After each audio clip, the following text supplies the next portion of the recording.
Hi, I'm Daniel, a 42-year-old history professor at a small college in Boston, where the cobblestone paths and autumn leaves have always reminded me of the enduring stories I teach, though my own life with Emily, my 39-year-old wife who thrives in the fast-paced world of marketing, had seemed like a timeless narrative of love after 7 years of marriage, our bond deepened by shared dreams but not yet by children. We'd built a comfortable home in a quiet suburb, filled with bookshelves groaning under volumes of forgotten eras and her vibrant ad campaign sketches scattered on the coffee table, a place where routines felt secure until one foggy evening when Emily came home hours late, her coat carrying an unfamiliar cologne that clashed with the lavender soap we both used, her eyes avoiding mine as she murmured about a client meeting running over, sending a shiver through me like the first omen in a tragic tale I couldn't yet comprehend.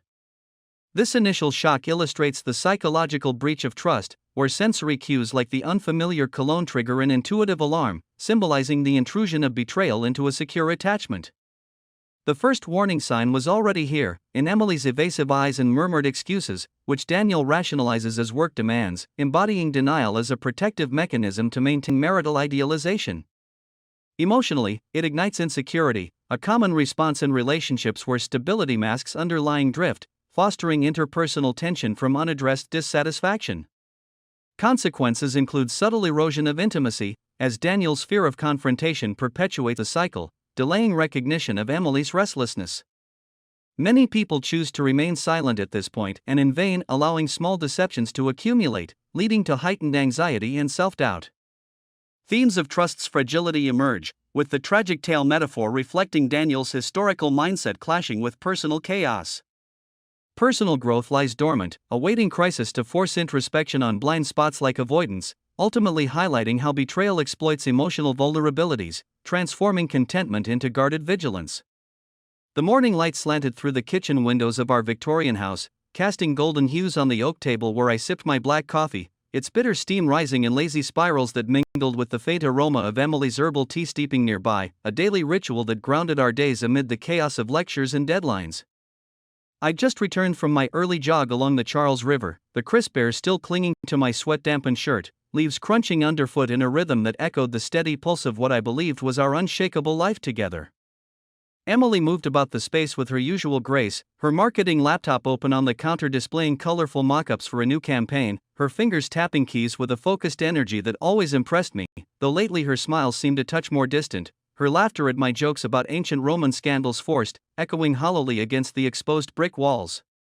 She announced over breakfast that she'd be out late again, meeting a colleague for drinks to discuss a potential partnership, her voice light but her gaze fixed on her phone screen, which lit up with a notification she swiped away too quickly, her thumb lingering as if debating.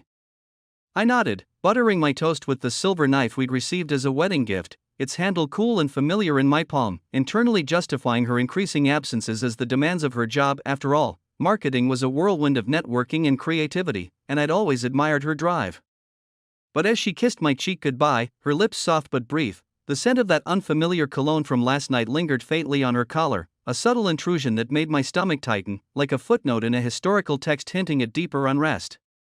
A flashback surfaced, our honeymoon in Italy, wandering Rome's ruins hand in hand, her eyes sparkling with excitement that matched mine, now contrasting with this growing emotional drift, her restlessness perhaps a sign of feeling suffocated by our stable routine, though I pushed the thought away, attributing it to my own fear of confrontation. The day unfolded in its ordinary cadence. At the college, the chalk dust in the lecture hall tickled my nose as I paced before students, their notebooks rustling like whispers of the past, but my mind wandered to Emily's evasive glance that morning, the way her shoulders had tensed slightly when I asked about the colleague. Brian, she said, a new team member with fresh ideas. By evening, as I prepared dinner in our kitchen, the sizzle of onions in the cast-iron pan filling the air with savory warmth, she texted about another delay, her words punctuated with apologies that felt sincere yet rote. When she finally arrived, the front door creaking open with a familiar groan, her hair slightly disheveled from the wind outside, she hugged me with arms that seemed looser, her body language avoidant as she headed straight for the shower, leaving her bag on the hall table where a receipt for 2 coffees peeked out, a detail that nagged at me like an unresolved historical mystery. Was it nothing, or the first thread pulling at the fabric of our marriage? The question lingered in the quiet house, the lamp's soft light casting long shadows that amplified my budding anxiety.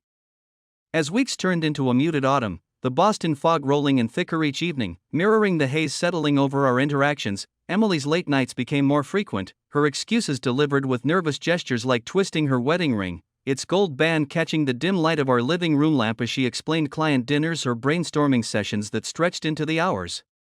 I'd find myself alone at the dinner table, the steam from reheated pasta cooling untouched, the ticking of the grandfather clock in the hall amplifying my solitude, internal reflections swirling between trust and emerging doubt. Perhaps her marketing world was just demanding more, or maybe my own avoidance of difficult talks about our drifting connection was blinding me to red flags. Hope surged during weekends when she'd curl against me on the couch, the wool blanket soft under our entwined legs, her laughter genuine at a shared memory. But worry crept back with strange phone calls she took in the other room, her voice low and laced with unfamiliar warmth, ending abruptly when I approached. One afternoon, as rain pattered against the study windows, streaking the glass like tears, I noticed her laptop left open, a message notification popping up from Brian, innocuous at first, about work files, but the emoji attached felt too casual, her quick closure of the screen when she returned, hands trembling slightly as she poured wine, fueling my frustration. "Everything okay?" I asked, my voice steady but heart racing beneath my sweater, the wool itching against my skin in the heated room. She nodded with a smile that didn't reach her eyes, excusing it as just project stress, her furtive glance toward her phone betraying anxiety. Internally, fear gnawed. Was this emotional restlessness, her seeking excitement beyond our stable life, or my paranoia from idealizing our marriage? A minor conflict arose at a faculty dinner where a colleague mentioned seeing Emily at a downtown bar with a man, laughing intimately, a red herring I dismissed as a client, but it lingered like the scent of his cologne on her scarf, which she'd started wearing more often.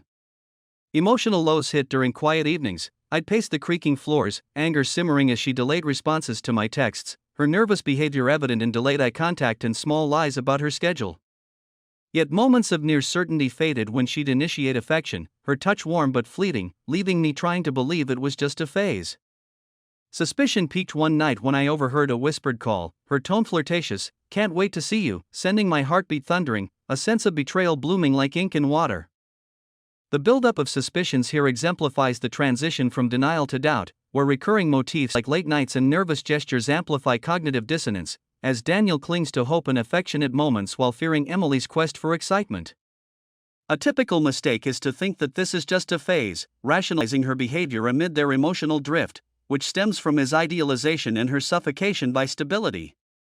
Psychologically, this fosters anxiety, with physiological responses like racing heart indicating attachment threat, while interpersonally, Emily's avoidant personality and small lies highlight secret motives for validation. Consequences of betrayal begin as eroded connection, with red herrings like the colleagues citing prolonging uncertainty, potentially leading to resentment. Emotional highs and lows, hope to anger, underscore mental health strain, but moments of near certainty hint at growth through emerging awareness. This phase reveals ambiguous morality, her impulsiveness understandable yet harmful, pushing Daniel toward confronting vulnerabilities he long avoided. The cliff loomed as I confronted her mildly, her defensive shrug and change of subject heightening the tension, leaving me staring at the ceiling in bed, her sleeping form beside me a reminder of the growing chasm. Winter's chill gripped Boston, frost rhyming the windows like fragile barriers, as my suspicions propelled me into quiet investigation, moral dilemmas weighing heavy. Invading her privacy felt wrong, but the emotional drift demanded answers, my hands cold as I observed her more closely, noting the way she angled her phone away during dinners, the screen's dim glow reflecting in her eyes. Small victories came in glimpses, a hotel keycard in her purse, explained as a work event, but setbacks followed when I'd second-guess, pain and determination mixing in my chest like conflicting historical accounts. One evening, alone while she claimed another late meeting, the house silent except for the radiator's hiss, I checked her email on the shared computer, breaths paused, fingers hovering over keys, discovering vague messages from Brian about needing space, a red herring perhaps, but fueling my growing resolve. She noticed my tension the next day, her questions mild over breakfast, the coffee's aroma sharp as she defended with excuses like "you're overthinking," her hands gripping the mug tightly, knuckles whitening. Internally, trust warred with suspicion, disappointment surging as I scrolled social media secretly, tension rising with each like from Brian on her posts. Dramatic irony built during an accidental encounter at a coffee shop. Brian there, tall and confident, our eyes meeting as he nodded tensely, conversation stilted about work, his grip on his cup firm, leaving me with a knot of anxiety in the cold air outside. That night, as snow fell softly beyond the windows, notification sounds from her phone in the bedroom drew me, the screen lighting up with a text from him, "Miss our talks." Anger flared, pain twisting my gut, but the real blow came in an old email draft, hints of meetings, emotional confessions, mixed emotions flooding me, determination hardening as I set it down, hands shaking in the tense silence. This investigative turning point captures the moral dilemma of privacy invasion, shifting from passive suspicion to active truth-seeking, as Daniel grapples with ethical choices amid powerlessness, his cold hands and paused breaths symbolizing internal turmoil. Emotionally, mixed feelings, pain from confessions, determination to proceed, mirror grief's bargaining stage, with sensory details like snow and notifications heightening tension. Interpersonally, the accidental encounter with Brian introduces layered suspense, exposing relational imbalances, while red herrings like vague messages create setbacks, intensifying psychological gaslighting fears. Consequences include trust's irreversible fracture, as evidence dismantles illusions, forcing hard decisions that catalyze resilience. Personal growth begins, transforming denial into self-awareness, though guilt lingers. Many dismiss such clues, extending suffering, but this propels empowerment, underscoring betrayal's role in forging boundaries and vigilance against future deceptions. She stirred, mumbling, and I retreated, the discovery a cliffhanger. What more lay hidden, and how would I confront without shattering everything?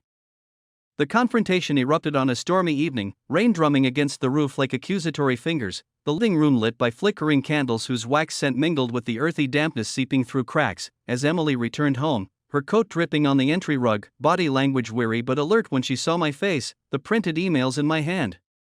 "Daniel, what's this?" she asked, voice trembling, crossing the creaking floorboards with hesitant steps, her eyes widening as she scanned the pages, a quiet sigh escaping, hands clenching at her sides.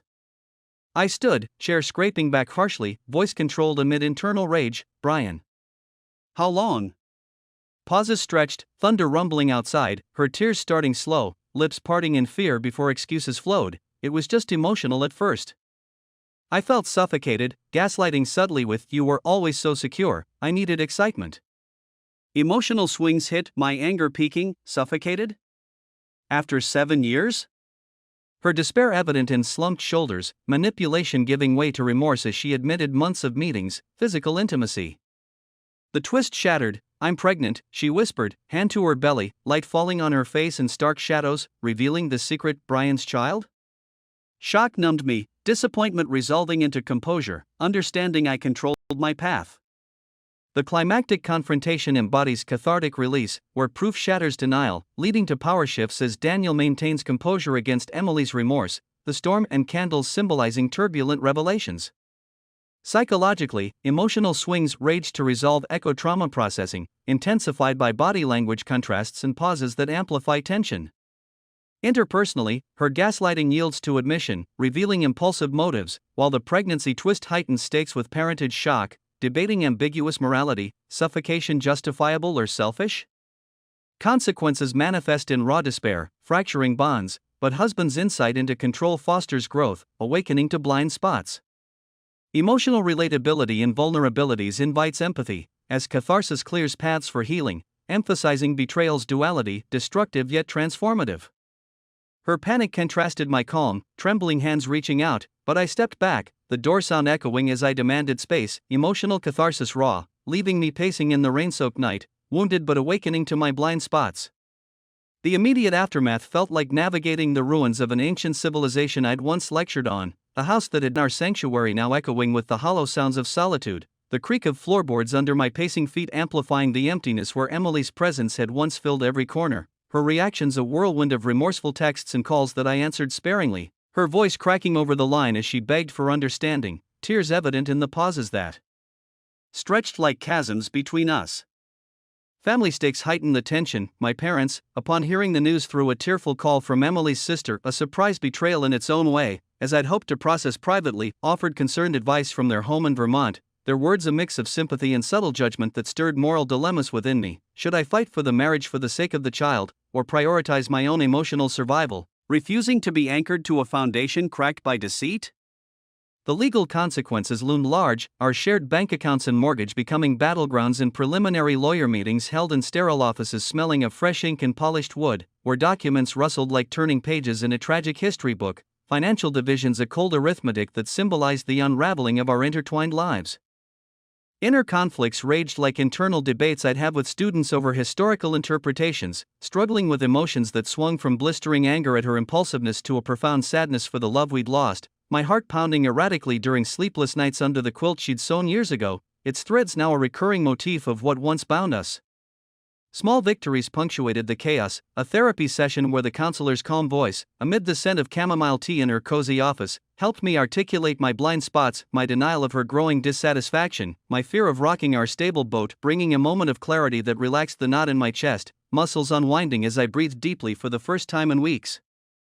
Yet setbacks followed swiftly, like unexpected consequences from a minor action. A chance sighting of Emily downtown, her hand on her swelling belly as she walked with Brian, triggered a wave of nausea and despair, the winter wind whipping my face as I turned away, power shifting briefly to vulnerability before I reclaimed it by deleting her latest plea from my phone, a symbolic act that steadied my resolve.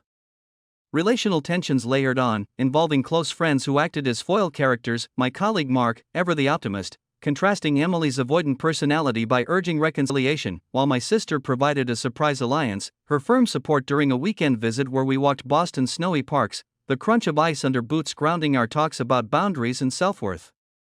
Time pressure mounted with the approaching due date, events unfolding under the urgent deadline of impending parenthood, forcing hard decisions amid layered suspense. Would the child be mine, or a permanent reminder of her betrayal? In quiet reflections by the fireplace, its crackling flames casting dancing shadows on the walls, I pondered the past, flashbacks to our early years, her impulsive decisions balanced by my steady security, and the future, where I refused to be destroyed by her choices. The decision to end the marriage crystallized during a solitary dawn walk, the sunrise painting the sky in soft pinks and golds, a metaphor for new beginnings, my heart calming to a rhythmic beat, body lightening as if shedding invisible weights, confidence emerging in the fresh air that filled my lungs with promise. This aftermath phase depicts betrayal's ripple effects, where family involvements and legal tangles layer relational stakes, Daniel's conflicts, anger versus sadness, highlighting moral dilemmas in co-parenting amid financial divisions.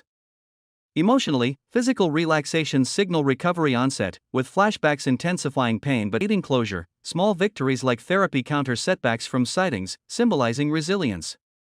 Interpersonally, alliances and foils underscore dynamics, Emily's remorse contrasting Daniel's steadiness, power shifting to autonomy. Themes of personal growth dominate, as reflection on mutual faults tempers bitterness, transforming wounds into wisdom on communication. Consequences include life's restructuring, but decision to separate affirms refusal of toxicity, breathing fresh air into futures, emphasizing empowerment through boundaries. With minimal but powerful words to Emily over coffee one morning, the steam rising between us like unresolved mist, I stated, "We need to separate for good," her nod tearful but accepting, emphasizing my personal victory in choosing freedom over false comfort, hints of resolution in agreeing to a DNA test in co-parenting if needed, the door to our shared life closing with a gentle click that echoed finality. The resolution came in waves, much like the historical tides I taught about, the divorce papers signed in a sunlit courtroom where the judge's gavel struck with a crisp finality that reverberated through me, boundaries established firmly in custody agreements that prioritized the child's well-being, my empowerment blooming from the ashes of betrayal as I moved into a modest apartment near the college, its windows overlooking a park where spring buds promised renewal. Life continued independently, new habits forming like chapters in a fresh manuscript, morning runs along the river, the earthy scent of damp soil and blooming flowers invigorating my steps, hobbies resurfacing such as joining a local history book club where discussions over steaming coffee in cozy cafes fostered new acquaintances, their laughter a simple joy that filled the voids Emily had left, music from my vinyl collection, old jazz records spinning on the turntable, providing a soothing backdrop to evenings of reflection, the needle's gentle scratch a recurring motif of moving forward despite scratches from the past. Freedom tasted like the crisp air during solitary walks, confidence growing without the manipulations of her avoidant ways or my own denials, inner growth evident in therapy where I unpacked the ambiguous morality of her actions, understandable from a perspective of feeling trapped in stability, yet inexcusable in their impulsiveness and the pain they inflicted, leaving the audience to debate who was right or wrong in our shared narrative. Reflection brought profound lessons. Betrayal's consequences had wounded me deeply, the shock of parentage twisting like a plot reversal in a classic tale, but it catalyzed personal growth, teaching me to confront red flags rather than idealize, to communicate vulnerabilities instead of avoiding conflict, understanding her restlessness as a mirror to my own complacency without granting full forgiveness, A bittersweet acceptance that tempered lingering bitterness with wisdom earned through fire. In resolution, co-parenting and independence mark post-betrayal maturity, where divorce establishes boundaries, Daniel's new habits symbolizing freedom from manipulation, sensory joys like blooming flowers evoking renewal. Psychologically, closure brings catharsis, wisdom from lessons on denial and restlessness replacing bitterness, personal growth and embracing fatherhood's purpose. Emotionally, steady calm with hope signals healing, reflections on ambiguous morality fostering empathy without absolution. Interpersonal insights reveal betrayal's impacts on attachments, but inner strength affirms victory, highlighting resilience's path from wound to grounded life. The final emotional hook settled in as I held my daughter Lily, confirmed mine by the DNA test's stark results, for the first time in the hospital room bathed in soft morning light, her tiny fingers wrapping around mine with a grip that anchored me, her newborn cries a cathartic release that washed away residual anger, satisfaction in my strength to co-parent civilly with Emily, who showed honest remorse in our brief interactions, her eyes meeting mine with a maturity we both lacked before. Small actions symbolized this freedom: brewing coffee alone in my kitchen, the aroma grounding me in the present, strolling with Lily in her stroller through sun-dappled paths, introducing her to the world with stories of history's resilient figures, forging deeper bonds with friends over dinners where wine flowed and conversations turned introspective, no longer shadowed by unspoken tensions. In the end, the experience left me emotionally steadier, focused on fatherhood's grounded purpose, a sense of closure in knowing I'd emerged stronger, without rage but with an inner fortitude that promised a life rebuilt on authentic foundations, slight hope flickering for whatever chapters lay ahead. The narrative arcs from trust's erosion to empowered acceptance, emphasizing denial's perils and betrayal's consequences on emotional bonds. Initial hints reveal blind spots in communication, escalating revelations that expose moral ambiguities in motives. Confrontation and aftermath force growth through dilemmas, transforming pain into resilience via boundaries and reflection. Themes of personal evolution shine, with fatherhood grounding purpose amid ambiguous forgiveness. Ultimately, it illustrates betrayal as a catalyst for wisdom, offering psychological insights on rebuilding self amid relational ruins, balancing loss with hopeful maturity.